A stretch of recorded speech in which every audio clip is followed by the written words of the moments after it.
Imagine pulling a Samsung Galaxy S21 Ultra from a mystery box challenge, but the display is completely destroyed. Instead of giving up, I'm testing the cheapest high-quality replacement screen from AliExpress to see if it can bring this flagship back to life.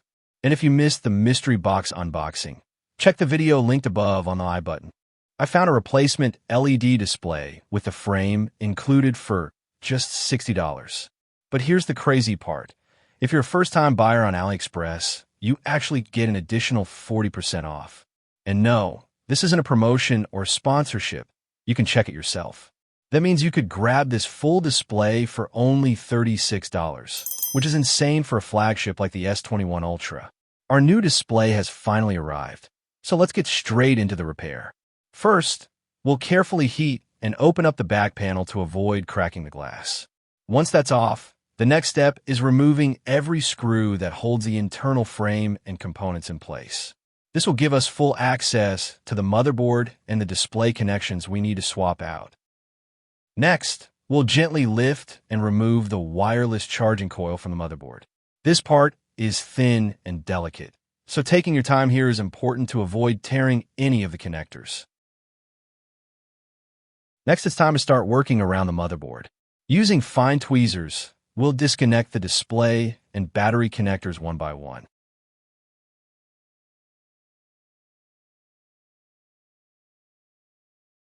Once those are free, we can carefully lift out the ear speaker from its slot, making sure not to damage the thin mesh around it.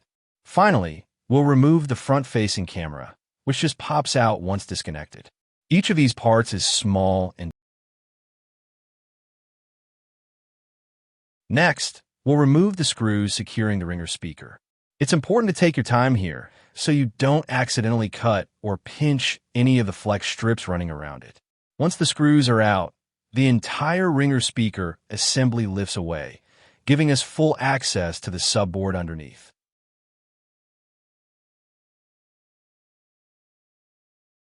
Before we can free the subboard, we'll first remove the SIM tray to avoid any damage during disassembly. With that out, we can carefully lift the subboard, which is still connected by a flex cable. Take extra care here. These cables are thin and easy to tear, so gently disconnect them before removing the board completely. Now it's time to remove the battery. Using a metal spudger, carefully pry it away from the adhesive holding it in place.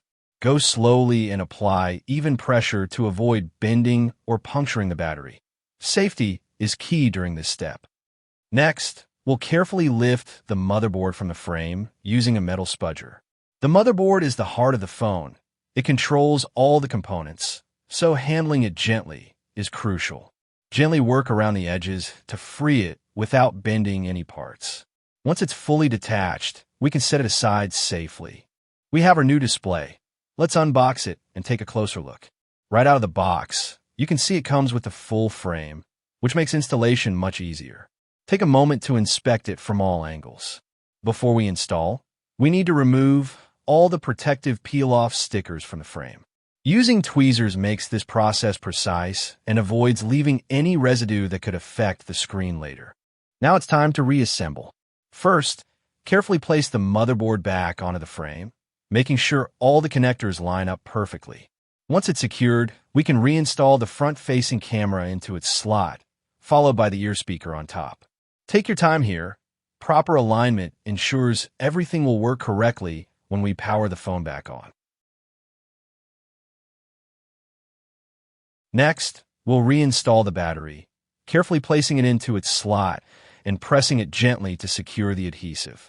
After that, we can position the subboard back into place, making sure the board-to-board connector flex cable is aligned correctly. Finally, reconnect all the remaining flex strips firmly to the motherboard. Taking your time here is essential. Proper connections ensure the phone will function perfectly once powered on. Now we'll start reassembling the top components.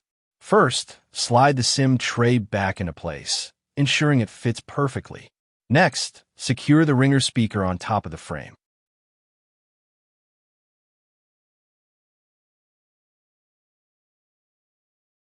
With those in place, reconnect the battery to the motherboard, making sure it clicks in firmly. Finally, we'll put the wireless charging coil back over the battery, aligning it carefully so it functions correctly once the phone is powered on. Finally, we'll secure everything by putting all the screws back in their original positions. Take your time to ensure each screw is tightened just enough. Too loose or too tight can cause issues later. This step locks all the components firmly in place and prepares the phone for its final assembly. Finally, the moment of truth. Let's power on the phone. Everything seems to be in place, so let's see if it boots up properly. Now that the phone is on, let's check the display quality. The colors are vibrant, the brightness is perfect, and the touch is fully responsive. Considering how affordable this replacement screen was, it's definitely worth every dollar. A full flagship experience without breaking the bank. And that's it. With the remaining screws tightened, adhesive applied, and the back glass snapped into place, our Samsung Galaxy S21 Ultra is fully restored. If you enjoyed watching this repair, don't forget to hit that like button and subscribe for more tech fixes, budget repairs, and insane finds. Your support helps us bring even more amazing content like this. Thanks for watching, and stay tuned for the next video.